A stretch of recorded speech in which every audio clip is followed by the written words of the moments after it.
Seperti inilah kondisi rumah Leni Nurhayati yang mengalami kerusakan dan terancam ambruk akibat tergerus tebing yang longsor setinggi 10 meter yang berada di samping rumahnya di Kampung Bojong-Girang, RT 02 RW 05, Desa Langensari, Kecamatan Parungkuda, Kabupaten Sukabumi, Jawa Barat. Terlihat sebagian lantai teras rumah telah ambruk. Menurut Leni, rumah yang terancam ambruk dihuni 3 kepala keluarga, terdiri dari suami, ibu, anak, dan menantu, serta 1 orang cucu. Leni menyebutkan ambruknya sebagian bangunan rumah disebabkan hujan deras pada 9 Maret 2022 lalu. Sementara tebing di bantaran sungai yang berada di samping rumahnya tergerus longsor, membuat teras rumahnya amblas. Sementara bagian dalam rumah mengalami sejumlah titik retakan yang memanjang. Sesuai himbauan pemerintah desa dan instansi terkait, dirinya disarankan untuk sementara waktu mengungsi di tempat lebih aman. Namun setelah menempati sebuah rumah kontrakan yang berada di Perum Cidahu Permai selama 3 bulan, hanya berjarak 2 km dari rumahnya, dirinya harus menghadapi kesulitan membayar kontrakan sebesar Rp600.000 per bulan. Saat ini Leni terpaksa menunggak 2 bulan pembayaran karena tak punya uang. Sedangkan pekerjaan sang suami berjualan roti keliling di Bekasi yang penghasilannya hanya Rp50.000 sampai Rp70.000 per hari. Hanya cukup untuk makan sehari, itu pun anaknya ikut bersama suaminya dan hanya bisa pulang sebulan sekali.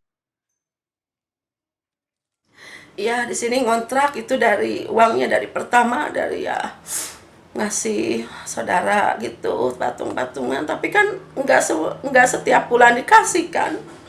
Sekarang 2 bulan ini nunggak, belum ada kebayar, belum kebayar, sebulan 600 Pak. 600. Sekarang kondisi sekarang bayar kontrak gimana sekarang? Justru belum bayar. Keluarga Leni Nurhayati berharap kepada pemerintah maupun instansi terkait untuk mencarikan tempat tinggal yang layak dari bantuan pemerintah, lantaran tidak sanggup membayar kontrakan rumah yang ditempatinya sekarang. Dari Kecamatan Parungkuda, Kabupaten Sukabumi, Iqbal Bakar melaporkan untuk Dinamika.